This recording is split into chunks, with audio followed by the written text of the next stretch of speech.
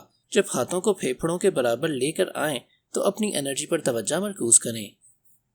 Number 1، دوبارہ سے زمین والی حالت سے آغاز کریں۔ جب سانس اندر کو لیں تو اپنے ہاتھوں کو اپنے دل کے برابر تک لے کر آئیں۔ ایک ہاتھ کو دوسرے سے تھوڑا سا اوپر اور آپ کی ہتھیلیاں ایک دوسرے کی طرف ہوں۔ نمبر 2، ہاتھوں کو دائیں بائیں گھمائیں، اپنے دل کی انرجی اور طاقت کو محسوس کریں۔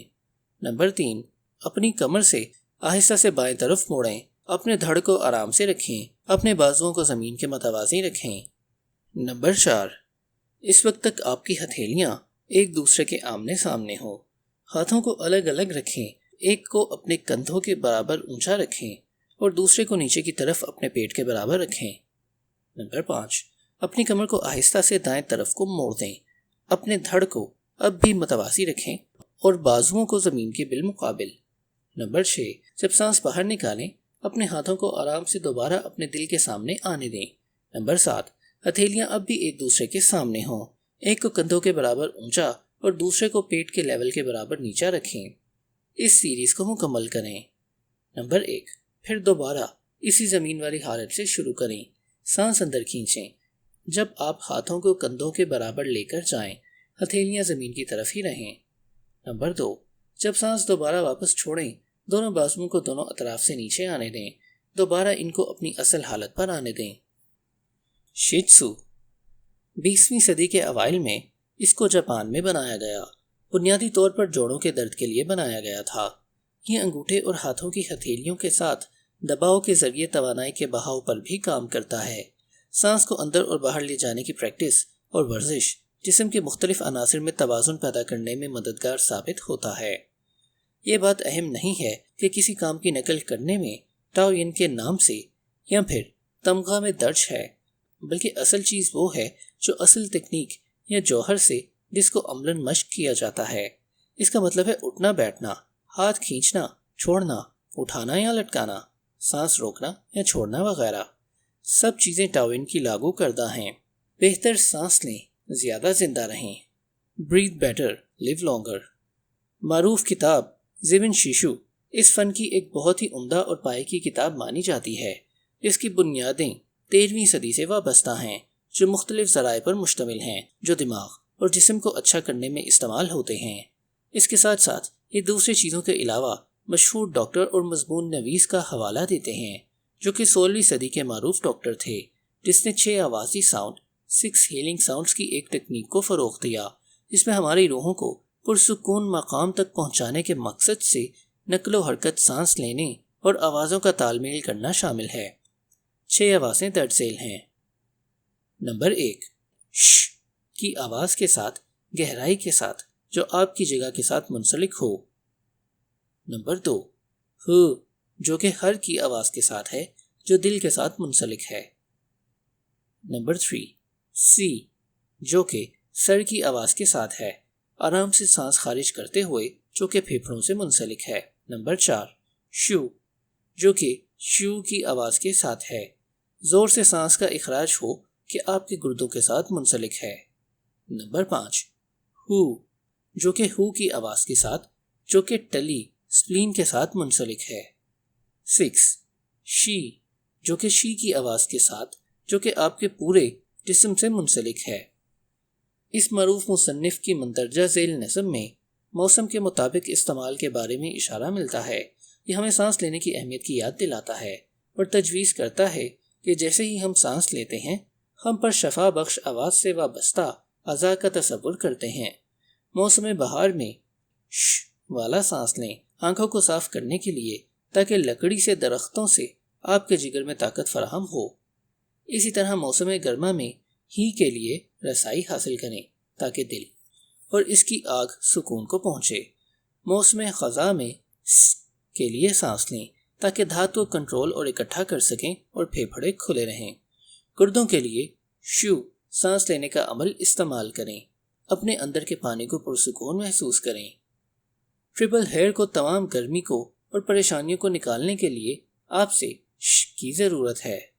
ان تمام چاروں موسموں میں گہری سانسیں لیں تاکہ آپ کی تلی کھانے کے عمل کو قابل قدر بنائے اور خاص طور پر آواز کے ساتھ سانس کے اخراج سے بچنے کی کوشش کریں، یہاں تک کہ آپ کے اپنے کان بھی آپ کو نہ سن سکیں کہ آپ سانس لے رہے ہیں۔ یہ مشقیں بہت ہی عمدہ ہیں اور آپ کے ابہمی امتیاز کو محفوظ رکھنے میں بہت معاون ثابت ہوں گی۔ اس بات میں ہم نے جن تمام مشرقی روایات کو متعارف کروایا ہے، ان کے ساتھ تو یہ الجھن ہو سکتی ہے کہ جس کی وجہ سے یہ ہے کہ وہ ہر چیز کو سانس کے ساتھ جوڑ دیتے ہیں کہ ورزش کی آگاہی بھی سانس کے ساتھ منسلک ہے۔ یہ دونوں اجزائے نقل و حرکت اور سانس لینے میں ہمیں اپنے جسم کو روزمرہ کی پریشانیوں کے سمندر میں لے جانے کی بجائے اپنے جسم کے ساتھ ہم آہنگ ہونے میں مدد فراہم کرتے ہیں، کیونکہ زیادہ تر وقت جو ہم گزارتے ہیں اس میں ہم اپنی سانسوں کے بارے میں کچھ بھی نہیں جانتے۔ ادب سرائے۔